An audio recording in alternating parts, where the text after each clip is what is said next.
The Cabinet of Mysteries, a Jesuit's journey through the hidden cosmos.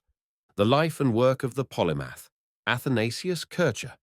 Episode 1. The Seeds of Wonders. Athanasius Kircher was born on May 2nd, 1602, in the small town of Geisa, near Fulda in the Holy Roman Empire. Night clung to the rolling hills that spring evening, a gentle wind rustling the budding trees, and the child's first cries seemed to mingle with the vast, starlit sky. The old wives said he was a curious-looking infant, wide-eyed, unusually alert, and easily soothed by the sound of softly whispered prayers. No one in the humble Kircher household could have guessed that this child, their youngest boy, would grow to be one of the most remarkable intellects of his century, a polymath whose very name would resonate across Europe as both miracle worker and brilliant eccentric. Athanasius, his father Gunther murmured, standing near the cot by the window. A single candle flickered, casting shadows across the rough-hewn walls of their modest home. "Your mother and I have prayed a long time for you." The child blinked, as though he could understand. Gunther bent forward, whispered a vow, "You shall serve God in all you do." Gunther Kircher, a devout man, taught philosophy and theology at the Benedictine monastery in Fulda. Books were a rarefied treasure, and the Kircher household possessed more than most local families.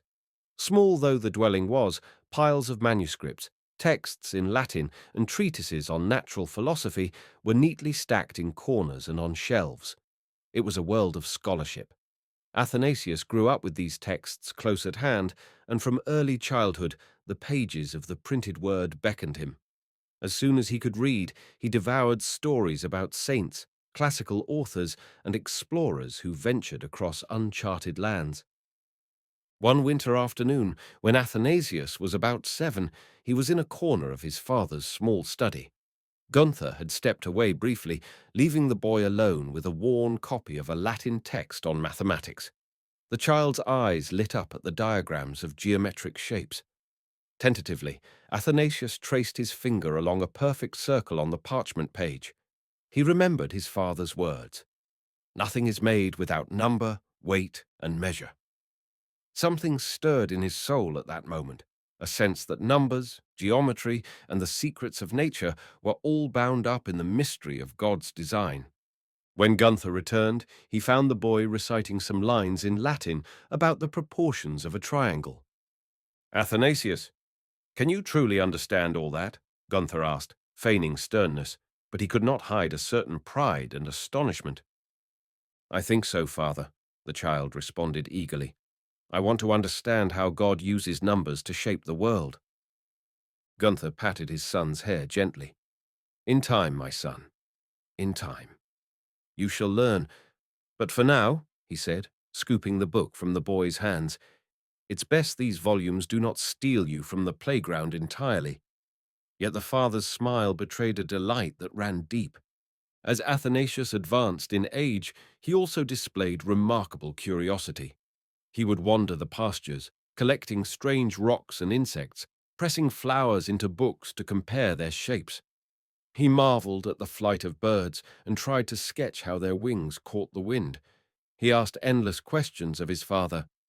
Why does the sun rise where it does? How can the moon influence the tides? What lies at the center of the earth? Gunther was sometimes exasperated, but also proud. He answered as best he could, or directed Athanasius to find the solutions in the library at the monastery. Often enough, the boy would run there, excited to lose himself in the labyrinth of knowledge. But it was not just scholarship that defined Kircher's childhood. In 1615, while Athanasius was still a lanky adolescent with ink-stained fingers, a catastrophic accident shaped his perspective on life forever. One chilly morning, he was playing near a frozen river with a few fellow students from the Benedictine school. They laughed as they dashed across the ice, which glimmered under a pale winter sun.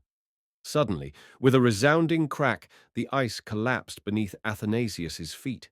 He plunged into the frigid water. The shock was instant. For an agonizing moment, everything was dark and breathless. He remembered struggling, gasping, his limbs numb. He thought himself lost. In a panic, The other boys shouted for help. Eventually, a local farmer rushed to the scene, using a makeshift rope of coats to haul the half-conscious Athanasius from the water. He would later recount that in the silent darkness, as he sank, he prayed to the Virgin Mary to spare his life, offering to dedicate himself wholly to the service of God if only he were saved. Whether by miracle or by frantic rescue, survive he did. Once the warmth returned to his body, Athanasius told his father, "I want to become a Jesuit one day, to use my life to glorify our Lord. I was spared for a reason." Gunther looked at his son. "If that is what you feel in your soul, you have my blessing. But you are still young, Athanasius, and you must learn much before the day you take any vows." The boy nodded, determined. In the months that followed, he studied even harder, convinced that he owed his life to God's mercy.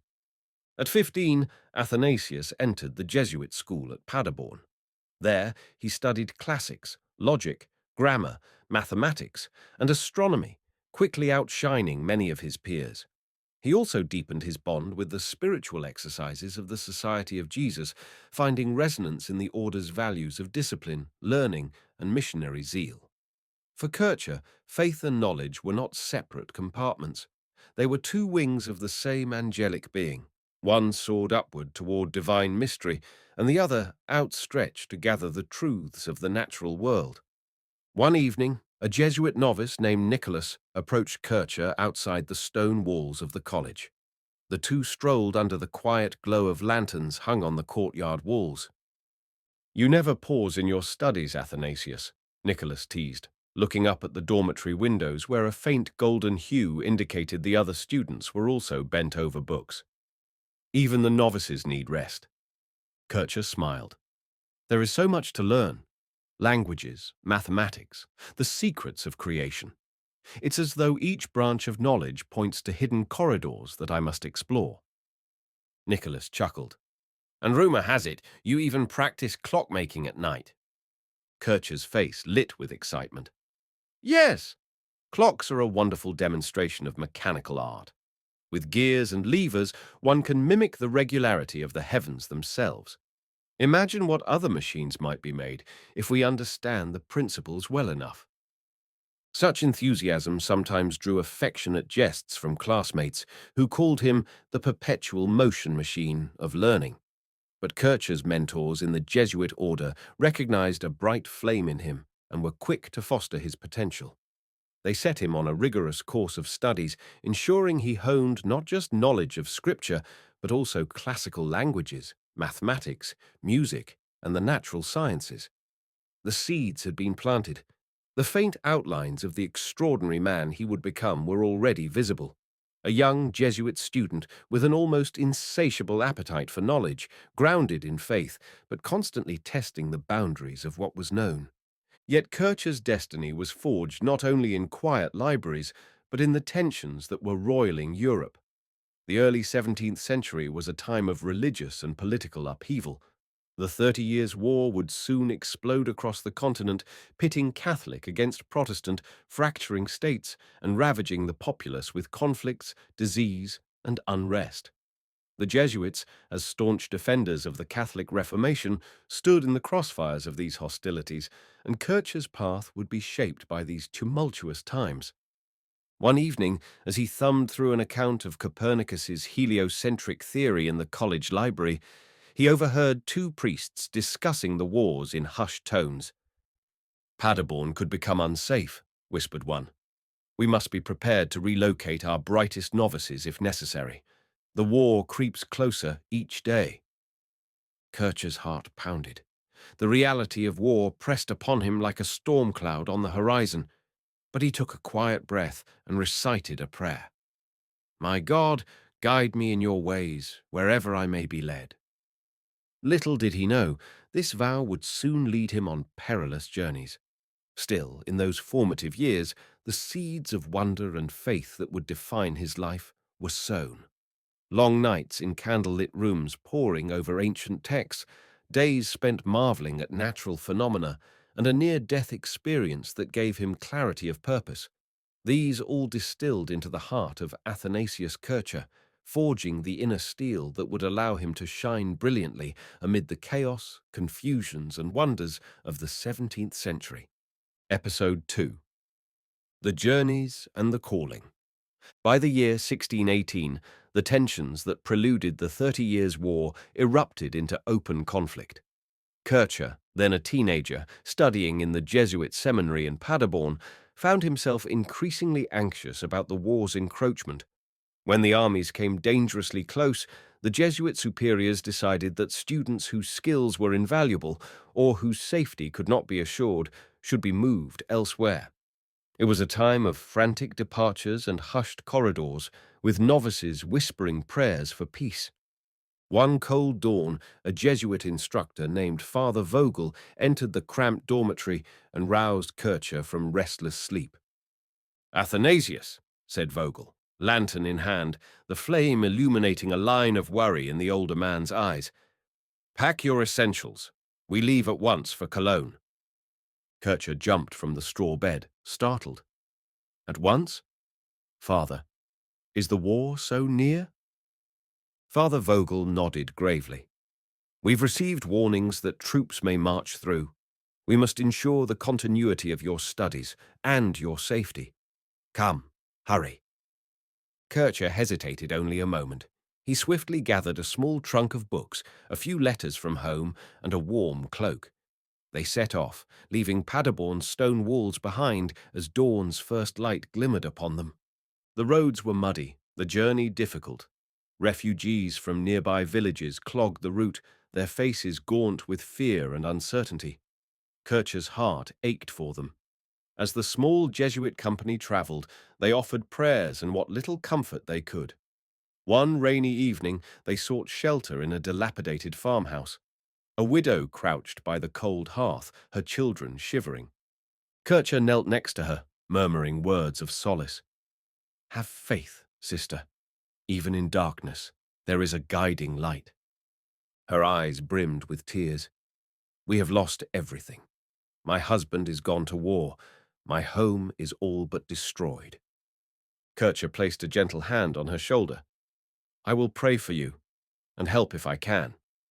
He rummaged in his small bag. Though he carried little, he handed her a half loaf of bread he had saved for his supper. He forced a smile despite his hollow stomach. "Please, take this." She wept, clutching the bread. In that moment, as thunder growled outside, Kircher felt that his purpose in life went beyond scholarship. There was a deep spiritual calling to provide hope to others. Eventually, after weeks of arduous travel, they arrived in Cologne, only to find that tensions were not much better there. Yet Kircher managed to continue his studies, developing a reputation for being able to absorb languages with astonishing speed. He refined his Latin, Greek, and Hebrew, and also began dabbling in Syriac and Arabic, a curiosity that would later become central to his pursuits in deciphering scripts and bridging cultural scholarship. By 1622, Kircher was sent further south to Koblenz, then to Heiligenstadt, and ultimately to Mainz. His wanderings took him across war-ravaged landscapes where he witnessed the devastation inflicted by armed conflict on ordinary people. These experiences etched into his heart a profound sense of compassion. Even as he delved deeper into the labyrinth of scholarly knowledge, he recognized that knowledge devoid of charity was empty. The motto, ad maiorem Dei gloriam, for the greater glory of God, echoed in his ears, but he internalized it as a directive to bring light to a world overshadowed by war and suffering. One crisp autumn afternoon in Mainz, Kircher walked the corridors of the Jesuit college, dusty sunlight filtering through the high windows. He paused outside the library and inhaled deeply the aroma of parchment and leather-bound tomes. A short, stout priest named Father Schott, who had taken a liking to Kircher, sidled up beside him. "Athanasius," Father Schott said, pushing open the library door. "I understand you have begun to teach mathematics to younger students?" Kircher nodded, smiling. "Yes, Father. I find joy in explaining the order of numbers, geometry, and the music of the spheres." Father Schott's eyes sparkled. "Your gifts in mathematics and languages may serve our order well. The society requires men who can further the study of science and languages, especially in these times of strife. Our mission extends beyond Europe, to lands far away, even to the east. At these words, Kircher felt a prickle of excitement. He had heard of Jesuit missions to China, India, and Japan, where missionaries learned local languages to preach and to understand these ancient civilizations. Kircher bowed. "I am at the Society's disposal, Father. Wherever I am needed, I shall go." Little did he know that destiny would soon place an extraordinary path before him. In 1628, at the age of 26, Kircher was ordained as a priest. He was teaching at the Jesuit college in Speyer when news arrived that he was to be transferred yet again, this time to the Jesuit college in Avignon, in southern France. Rumor had it that his superiors recognized his linguistic prowess and wanted him to pursue deeper studies there. Kircher bristled at the upheaval, but obediently packed his possessions once again. On the journey to Avignon, he found himself crossing the Swiss Alps. The peaks towered like silent guardians above the winding passes. One evening, Kircher and his small retinue of fellow Jesuits and travelers stopped to rest at a mountain inn. Snow whipped around them, howling in the night. Huddled by the fire, Kircher listened to the wind's roar. He was reminded of the hidden mechanisms of the natural world, how the forces of storms and geology operated according to laws that humans might one day decipher. "I cannot help but wonder," he mused aloud to his companions, "what secrets these mountains hold in their caverns, what hidden fires burn beneath them. Do you recall the biblical accounts of the flood? So much of nature's workings remain obscure. It is our task to bring them to light." One of the older priests, Father Beekman, nodded. "Indeed, Athanasius, God's creation is vast, and I hear you are particularly fond of investigating wonders, like the properties of magnets or the language of hieroglyphs." Kircher's face brightened at the mention of hieroglyphs. "I encountered some references to Egyptian scripts while studying in Mainz. The Jesuits in Rome have rare manuscripts that might shed more light on these ancient mysteries. Perhaps one day I shall see them." Father Beekman chuckled. "You never cease to amaze me with your thirst for knowledge. But keep warm, dear friend. Curiosity alone won't protect you from the alpine cold." They all laughed, but Kircher's mind remained swirling with questions about the natural and ancient worlds, even as he finally drifted to sleep under heavy blankets. Once in Avignon, Kircher immersed himself in the vibrant intellectual community. The city, though far from its papal heyday, still had a certain cosmopolitan flair. Kircher befriended French scholars, conversed with traveling merchants who spoke of the East, and refined his knowledge of Oriental languages. He had begun a manuscript on Egyptian hieroglyphics and the possibility of an ancient universal language. In the evenings, he scribbled notes by candlelight, cross-referencing biblical sources, classical authors like Herodotus, and scattered texts from the Islamic world. But war was never far away, nor were disasters. In 1630, the plague ravaged many parts of Europe. Though Avignon was relatively spared, Kircher observed an influx of sickly refugees, many with horrifying symptoms: bubonic swellings, fevers, blackened skin. The stench of death clung to the city gates. Kircher volunteered in the makeshift infirmaries, offering sacraments to the dying, praying with them, and attempting rudimentary medical care gleaned from Jesuit treatises on medicine. "The pestilence is unstoppable," a doctor lamented to Kircher one sweltering day in a cramped ward. "I've bled patients, used poultices of various herbs. Nothing works." Kircher, sweaty in his black cassock, dabbed his brow. He watched a dying man convulse. "Surely there must be a cause, something in the air or in the water," he muttered, half to himself. "Perhaps invisible particles that spread this contagion. If only we could study them somehow." But there were more immediate concerns. Kircher took out a small crucifix and whispered prayers in Latin over the man, who soon passed away. The odor of mortality was overpowering. Kircher left that ward with tears in his eyes. He resolved that if he ever had the means, he would undertake serious inquiry into the nature of epidemics, Someday, perhaps, he might uncover the cause.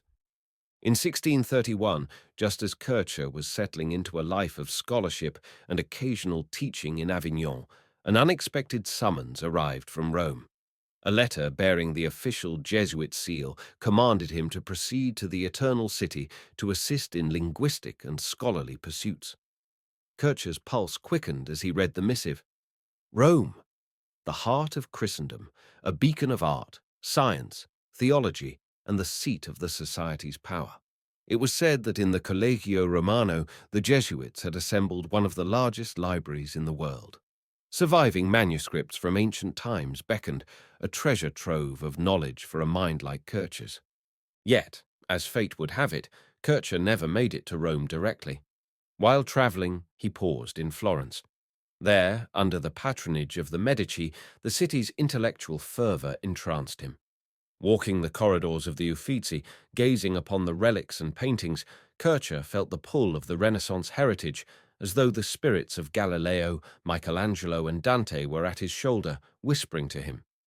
However, almost at the same time, he received a new directive that his path lay not in Rome, but further south, in the Kingdom of Naples. The shifting tides of Jesuit administration were not always easy to comprehend. The reason soon became apparent. Mount Vesuvius, near Naples, had erupted that year. Ash and smoke blanketed the area, streams of lava pouring from the crater. A Jesuit mission there required an educated priest to study the phenomenon and to counsel the frightened populace. Kircher was thrilled by this opportunity, for volcanoes had long fascinated him. So he diverted to Naples. As he approached the city, black plumes loomed on the horizon. The ground quaked, the air smelled of sulphur, and fear gnawed at the locals, who whispered that the wrath of God was upon them. Kircher wasted no time. He joined a small team of Jesuits and local authorities who ventured as close as they dared to the active crater. The young priest was determined to investigate the structure of the volcano. With a mixture of awe and trepidation, he climbed Vesuvius's slopes, feeling the heat underfoot. He kept a journal of observations, how the smoke rose, the color of the lava, the pattern of tremors.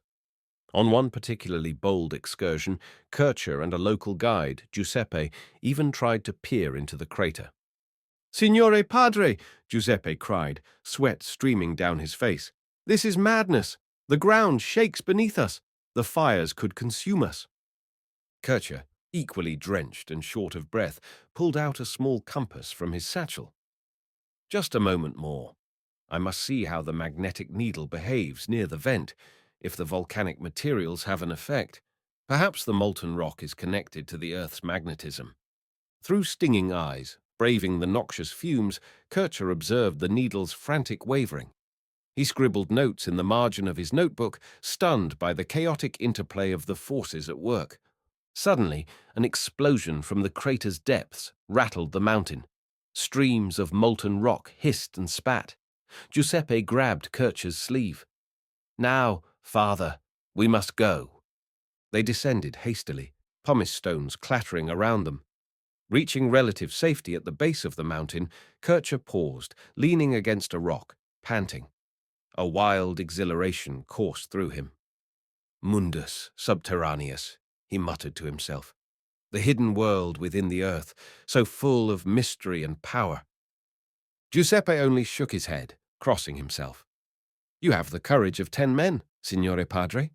Truly, your devotion to understanding God's creation knows no bounds." The episodes in Naples solidified Kircher's budding reputation as a daring scholar priest, unafraid to explore and to experiment in the pursuit of knowledge. Word of his investigations spread, even reaching the ears of certain cardinals in Rome. So it was that in late 1633 he finally received a firm assignment to join the Collegio Romano. There he would become a professor of mathematics, Oriental languages, and a host of other subjects as needed by the society. Rome would become his permanent home and the crucible of his most famous works. Yet Kircher left Naples with some reluctance, for he was still enthralled by Vesuvius, by the notion of the earth's hidden fires, subterranean lakes, and vast caverns. He had glimpsed the primal energies that shaped the planet. On his last evening in the shadow of the volcano, he stood on a small rise, gazing at the city lights. The sky glowed orange from the simmering crater in the distance. He whispered a prayer of thanks. "God of all wonders," he said, "you have given me a glimpse of your power. Guide me that I may share what I've learned for the betterment of humanity and for the glory of your name." The next morning, he set off for the Eternal City, not realizing that in Rome he would construct a vast museum of curiosities, attempt the decipherment of ancient Egyptian hieroglyphs, pen innumerable books, befriend popes and princes, and shape an entire era's perception of the possibilities of science, faith, and the hidden marvels of creation. The young man from Geisa was on the threshold of greatness, carrying with him a battered notebook of volcanic observations and a soul aflame with a scholar's zeal. Episode 3. The Polymath in Rome. Rome in the 1630s was a place of grand basilicas, marble statues, bustling markets, and intellectual currents swirling in corridors of power. The papal states were forging their identity amidst the Counter-Reformation, and the Jesuits were at the forefront of Catholic learning. The Collegio Romano stood as a beacon of scholarship, rivaling ancient universities in prestige. It was within these storied halls that Athanasius Kircher, newly arrived from Naples, found his true stage. He settled into a modest chamber overlooking the rooftops of the Eternal City. Every morning, church bells chimed across the skyline, echoing through narrow streets.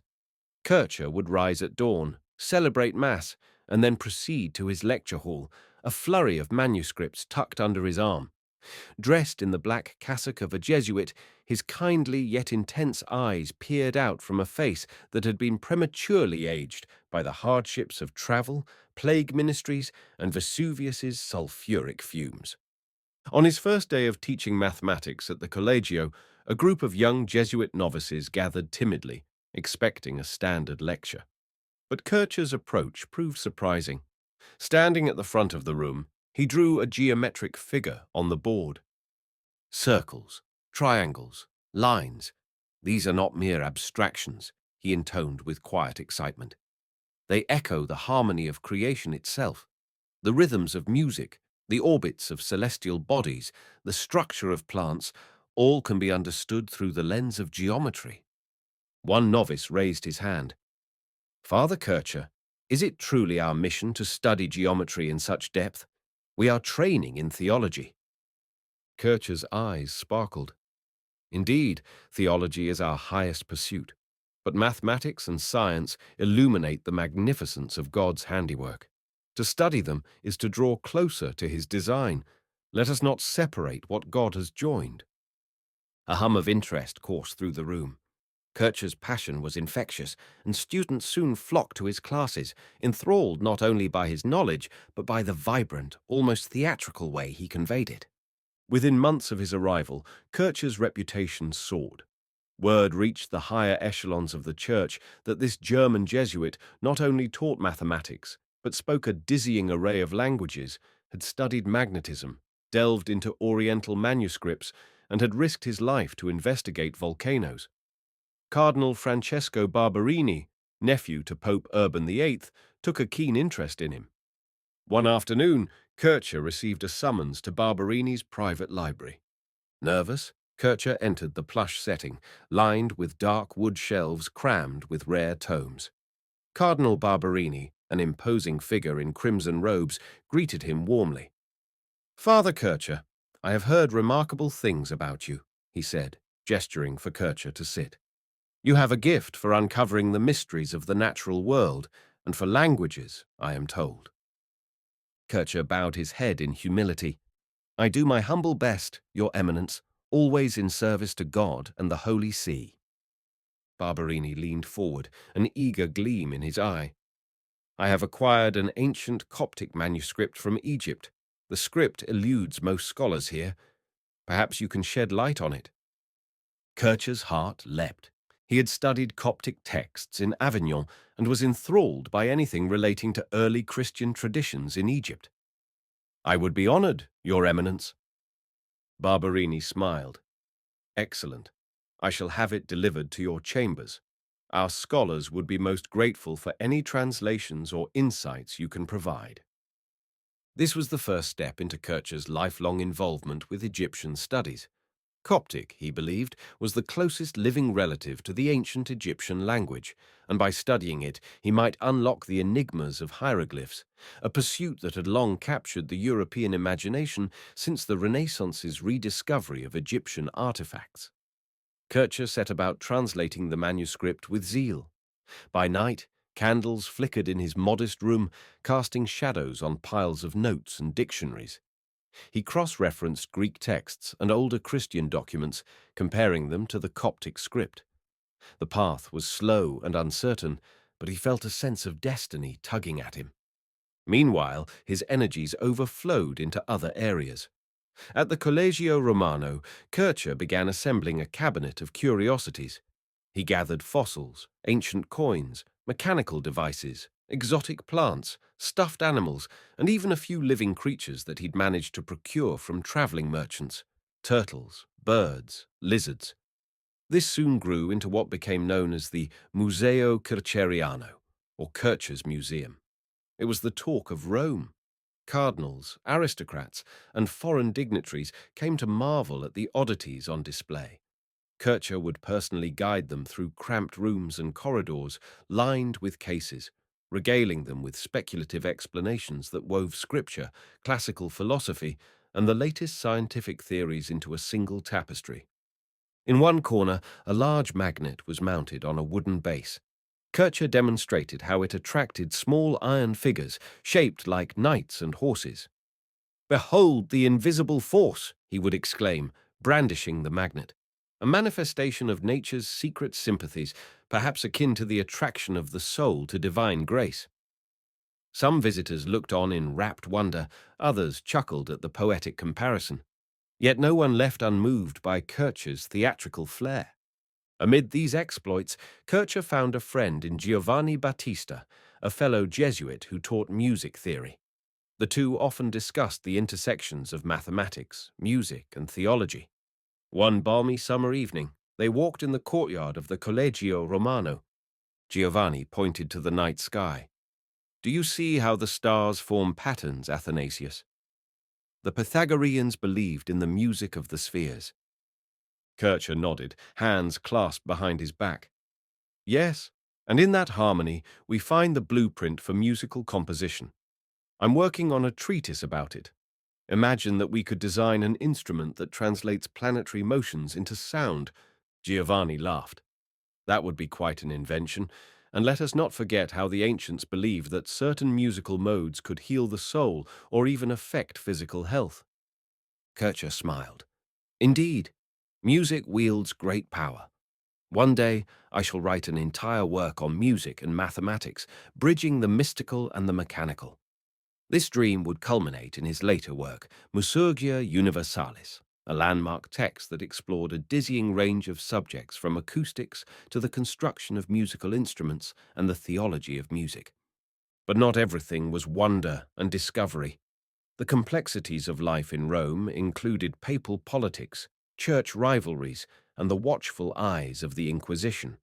Kircher was careful to toe the line, ensuring that his scientific explorations remained framed within orthodox Catholic thought. Rumors swirled about Galileo's condemnation, and Kircher knew the Church did not look kindly on cosmological theories that contradicted Scripture or threatened ecclesiastical authority. He navigated these waters skillfully, always couching his explorations in a theology-centered worldview. In 1637, Pope Urban VIII himself invited Kircher to a private audience. The imposing papal residence dazzled Kircher as he walked through ornate halls, guided by Swiss guards. In the papal office, Urban VIII rose to greet him, gold vestments shimmering in the lamplight. "Father Kircher," said the Pope, his voice resonant, "I have read some of your reports on Egyptian studies. The Church has long held an interest in connecting the stories of antiquity with our biblical lineage. You claim that the Egyptian wisdom tradition may be reconciled with Mosaic teachings?" Kircher bowed. "Holy Father, I believe that if we study the hieroglyphs properly, we might find traces of a primordial revelation, echoes of biblical truths, though corrupted over time. The Pope stroked his chin thoughtfully. Fascinating. Yet proceed with caution. Such claims must be compatible with church doctrine. We do not want speculation to overshadow revelation. Kircher inclined his head. Yes, Holy Father. My only desire is to shed light on the hidden testimonies of God's presence throughout history. Urban VIII dismissed him with a benediction, but Kircher felt a swell of pride and responsibility. The Pope's tacit endorsement allowed him more freedom to pursue his research. Over the next decade, he threw himself into the study of hieroglyphs in earnest. He corresponded with European travelers, explorers, and missionaries in Egypt and the Middle East, urging them to send him sketches of inscriptions, copies of inscriptions from temples, and any Coptic manuscripts they could find. He believed he could unlock the grammar and vocabulary of ancient Egyptian using Coptic as the key. Over time, he constructed increasingly elaborate translations of hieroglyphic texts, though many were more imaginative than accurate. He speculated that each hieroglyphic symbol encapsulated layered allegorical meaning, reflecting mystical, theological truths. Yet for all his errors, historians would later show that Kircher's decipherment attempts, though pioneering in collecting data, missed the true phonetic nature of hieroglyphs. He was animated by an unwavering conviction that knowledge, no matter how obscure, served a divine purpose. One day, while bent over a partial inscription of the so-called Bembine Table of Isis, Kircher exclaimed to Giovanni Battista, "You see?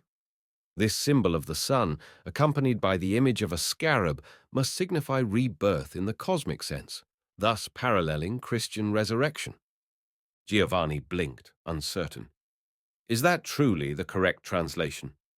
Kircher shrugged with confidence. "It aligns with the symbolic parallels I've found across multiple texts, and so it must be. How wondrous that the Egyptians, too, held glimpses of God's grand design." Simultaneously, Kircher was writing on everything from magnetism to arithmetic, from theology to linguistic theory. One of his greatest fascinations was the idea of a universal language, a perfect means of communication that transcended the babble of human tongues. He pored over the works of Ramon Lull, as well as Kabbalistic and Hermetic texts, hoping to find clues to unify all languages into a single system. Though this dream would remain elusive, Kircher's partial attempts at constructing universal alphabets influenced other philosophers and linguists for generations. To add to his polymathic portfolio, Kircher also delved into medicine and plague research. Having witnessed the horrors in Avignon, he became determined to figure out the cause of the plague. In 1656, when a new outbreak ravaged Rome, Kircher carefully examined the blood of victims under one of the earliest microscopes, technology that was still in its infancy. He claimed to see little worms in the blood, which he believed to be the cause of the disease. This was groundbreaking for the time, hinting at a germ theory of contagion long before it would be properly developed centuries later. In his treatise, Scrutinium Pestis, the investigation of the plague, Kircher advocated for quarantines, burning contaminated clothes, and cleanliness, advice that arguably saved countless lives. All these undertakings, Egyptian decipherment, universal languages, plague investigations, musical theory, geology, converged in the figure of Athanasius Kircher, now recognized as perhaps the greatest polymath of his age. He walked the corridors of the Collegio Romano in a swirl of black robes, documents fluttering, his mind racing from subject to subject. Some found him arrogant, others simply eccentric, but most stood in awe of his boundless energy and unwavering conviction that all knowledge was part of a single, divinely ordained tapestry. Surrounded by admirers, Kircher was not without detractors. Whispered gossip in Rome claimed that he overreached, that he pretended to know more than he did, and that some of his discoveries were built on conjecture. But Kircher pressed on, unstoppable in his quest. For him, any subject, no matter how obscure, Egyptian obelisks, subterranean tunnels, the mythical cat piano, or the geometry of mirrors was worthy of study. And always behind that restless curiosity glowed the Jesuit's ardent desire to reveal the hidden harmonies of God's universe. As the 1640s and 1650s rolled on, Kircher's fame spread across Europe. Kings, princes, and scholars corresponded with him, sought his expertise, and dedicated works to him. His books, massive tomes filled with dense illustrations and lavish engravings, were published in multiple editions, finding their way into the libraries of nobles and the curious alike. He became a phenomenon, a living symbol of the Catholic Reformation's melding of faith and reason. Still, behind the polished veneer of triumph, Kircher occasionally felt pangs of uncertainty. He was keenly aware that his translations of hieroglyphics were not universally accepted. Sometimes, manuscripts he deciphered contradicted each other, leaving him to weave more and more complex allegories. His attempts to unify languages often ran into dead ends. The plague, though he had glimpsed a truth, was not fully understood. Yet these moments of doubt seldom lasted. He would recall the promise he had made when he was a drowning boy, to serve God with his life. That vow, and the unstoppable momentum of his intellect, drove him forward. One sunset evening, after hours spent hunched over a newly arrived inscription from a Jesuit missionary in Ethiopia, Kircher left his study for a breath of air. He wandered onto the balcony, watching the last rays of orange light caress the roofs of Rome. Below, the Tiber River glimmered, and beyond, the silhouette of St. Peter's Basilica stood proud against the sky. Kircher closed his eyes, murmuring a quiet prayer of gratitude. The Eternal City had become his home, the stage upon which he enacted his grand intellectual drama.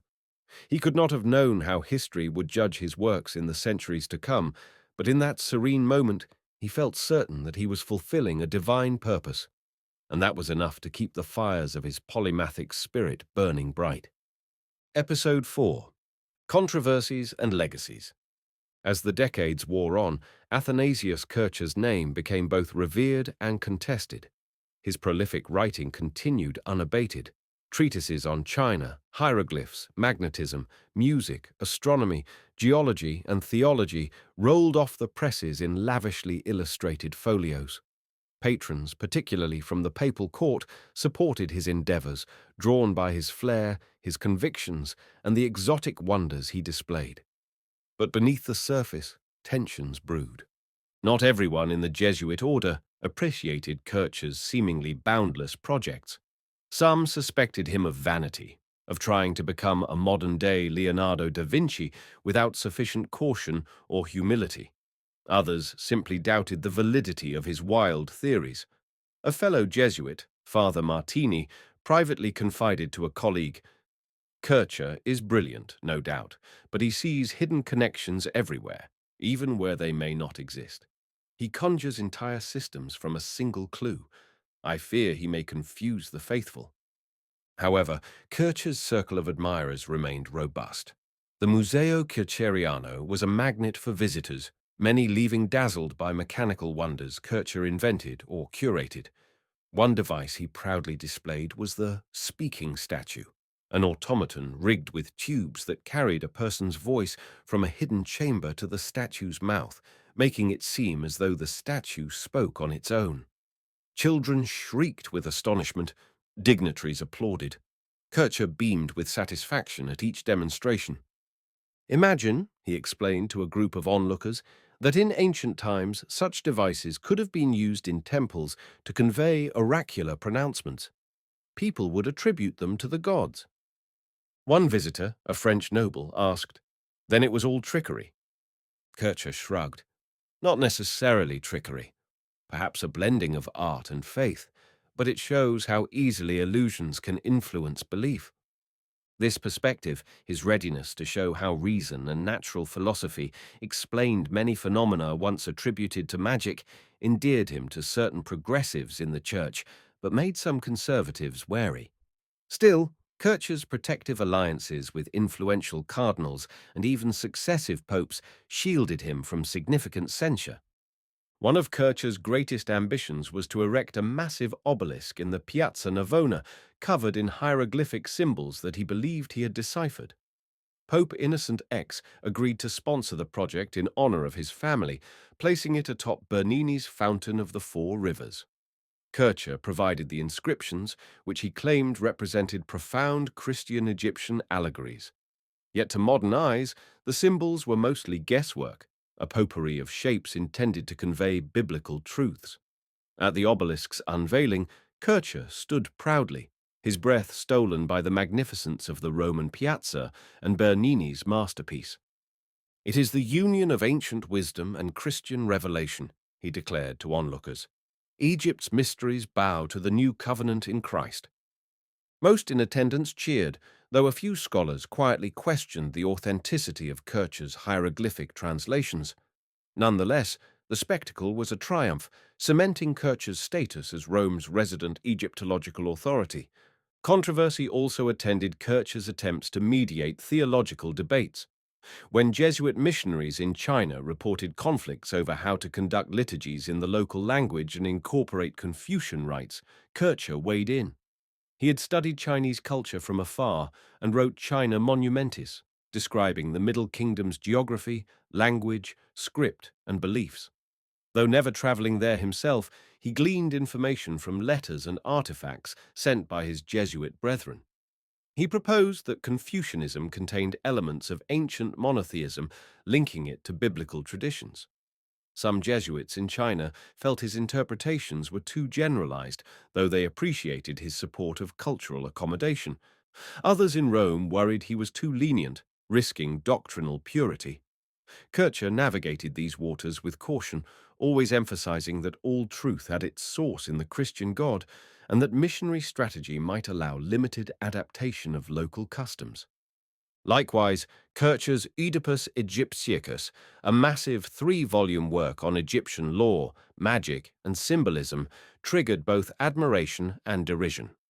Published in 1652 to 1654, it was a labyrinth of mystical references, elaborate engravings, and attempted decipherments. The volumes presented ancient Egypt as a fountainhead of esoteric knowledge which Kircher strove to align with Christian orthodoxy. He invoked Kabbalah, Hermetic writings, and Greek philosophers to weave a grand narrative in which Moses was educated in Egyptian wisdom, and thus biblical revelation was the culmination of all ancient philosophies. Many were enthralled, others found the work baffling. One critic, the scholar Lucas Holstenius, privately commented, "Kircher's Oedipus is an orgy of erudition. He references texts no one else has even heard of and provides translations that might be as fanciful as an alchemist's recipe for gold." But Kircher pressed on. His mind burned with unstoppable fervor, producing text after text, invention after invention. He also engaged in public displays of science. In one famous demonstration at the Collegio Romano, he showed how sunlight, concentrated through mirrors, could potentially ignite distant objects, an echo of Archimedes' legendary burning mirrors. Nobles and cardinals watched in awe as he set small piles of paper aflame across the courtyard. "Behold," Kircher cried, "the power of the sun harnessed by art." Some were reminded of the potential for war machines. Others saw it as a mere curiosity, but all recognized that Kircher was a showman par excellence. In 1656, the plague in Rome gave Kircher another chance to practice what he preached about disease prevention. He wrote extensively on sanitation, quarantines, and the necessity of cleanliness. Despite the city's suffering, his counsel helped mitigate some horrors, and many credited him with saving hundreds, if not thousands, of lives through his recommendations. Yet not all took his advice. One can imagine Kircher standing exasperated in a cluttered Roman street, urging a group of stubborn citizens to burn their infested clothing, only to be met with resistance. "That's my only cloak, Father," one man protested. Kircher responded firmly, "Would you risk your life for a piece of cloth? This disease spreads through what we carry, unseen as dust. Please, do as I advise." The man frowned, tears welling. But eventually he relented, and the cloak went into the flames. Kircher offered him a spare garment from the Jesuit charity. Such scenes played out countless times, forging Kircher's reputation as not just a scholar, but a compassionate pastor. Yet success cast a long shadow. By the late 1660s, critics within and outside the Jesuit order grew bolder. A new generation of natural philosophers emerged, individuals like Robert Boyle, Christian Huygens, and eventually Isaac Newton, whose more rigorous empirical methods began overshadowing Kircher's interpretative, often speculative approach. The early stirrings of what would become the Enlightenment clashed with the scholastic, allegorical mode Kircher inhabited. A few whispered that Kircher was a relic of an older, syncretic tradition that tried to fuse magic, theology, and nascent science. Kircher found himself defending his theories more often, though he rarely ceded ground. The largest blow to his legacy during his own lifetime concerned his Egyptian decipherments. European travelers to Egypt began returning with more accurate copies of inscriptions, and some noticed Kircher's translations did not match the simplest patterns of repeated signs. A scholar in Paris ridiculed him, publishing a pamphlet mocking Kircher's elaborate interpretations. Kircher, stung by the mockery, responded that time would vindicate him, that his approach used the best knowledge available. In a letter to his friend Giovanni, Kircher wrote, "They accuse me of seeing allegories where there may be mere phonetic symbols, but they fail to understand that the Egyptians wrote in layers of meaning, not crude alphabets. I remain convinced that my method captures the spirit of that ancient writing." Still, the seeds of doubt were planted. In private moments, Kircher wrestled with frustration. He had labored for decades, believing wholeheartedly that Coptic was the key, that each symbol combined theological significance with phonetic value. The idea that he might have erred was painful, but he never publicly wavered, pressing on with new writings until his pen nearly ran dry. By the mid-1670s, Kircher's pace finally began to slow. Age weighed on him, and recurring fevers sapped his energies. He withdrew more frequently into the Jesuit residence, leaving the daily operations of his museum to assistants. He still taught occasional classes, but no longer filled the hall with the same booming oratorical force. Some days he contented himself with calm strolls through the courtyard, greeting younger Jesuits politely, offering them quiet encouragement. Even so, one final controversy beckoned. Kircher had begun writing a treatise called Mundus Subterraneus, synthesizing his observations about volcanoes, the Earth's interior, fossils, and the possibility of an interconnected network of subterranean channels. Released in multiple volumes, it contained breathtaking illustrations of the Earth's cross-section, swirling with fiery caverns and hidden seas.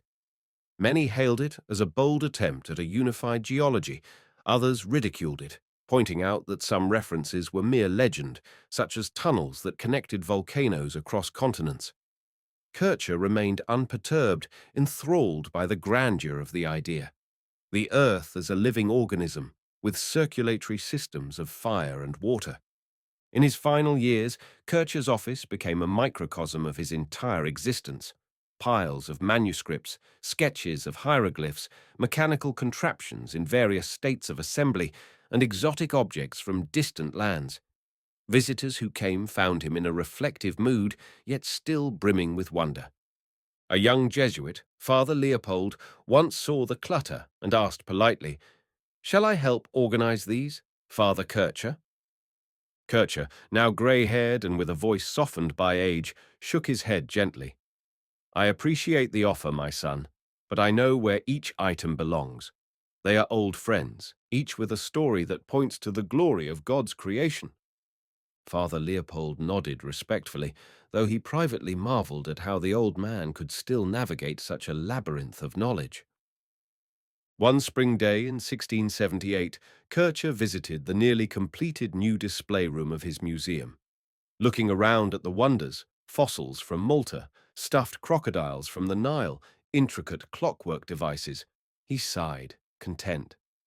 May this collection inspire future generations to seek understanding in all things and to remember that all truths converge in the divine, he murmured. He thought about the swirl of controversies, the mocking pamphlets, the adulation from cardinals, the thousands of students he had taught. In the sum of it all, he felt a quiet certainty that he had done what he could with the gifts God had granted. He slowly walked back to his chamber, leaning on the arm of a loyal student. There, upon his writing desk, lay an unfinished manuscript, a final testament to his boundless curiosity. It concerned ancient Chinese music and the potential parallels to Gregorian chant. Weak but determined, he picked up the quill pen. "One last edition," he whispered, "before I rest." Episode 5. Twilight and Beyond. By 1680, Athanasius Kircher's health had deteriorated. He suffered from intermittent fevers, and his hands trembled. Still, each morning he rose early, celebrated a private mass, and spent an hour in prayer. He believed that as long as he drew breath, he must serve the greater glory of God. And to Kircher, service took many forms: teaching, writing, consulting on theological matters, or receiving visitors who sought his wisdom. The end came in the winter of that year. Rome was cloaked in chill winds, the skies often grey. On a particularly cold morning, Kircher was confined to his bed, weakened by a persistent cough. His old friend Giovanni Battista, tears in his eyes, sat at his bedside. "Hold my hand, Giovanni," Kircher whispered, breathing laboriously. "Let us pray together." They recited the Lord's Prayer, their voices hushed. Kircher gazed around at his modest chamber. The shelves bowed under the weight of manuscripts, a small window let in pale light. "You have accomplished so much," Giovanni said, trying to comfort him. "Only by God's grace," Kircher replied. A deep humility tinged his voice. "There is still so much we do not know, so many hidden wonders in creation. I pray our order continues this quest for knowledge guided by faith." Giovanni nodded, tears slipping down his cheeks. "Your legacy will endure, Athanasius. Of that, there can be no doubt." Kircher smiled faintly. "Promise me you will keep the museum alive, keep the collections ordered, so that others may learn, question, marvel. Find God in all things." "I promise," Giovanni said, voice trembling. That afternoon, Kircher received the sacrament of anointing of the sick from a fellow Jesuit priest.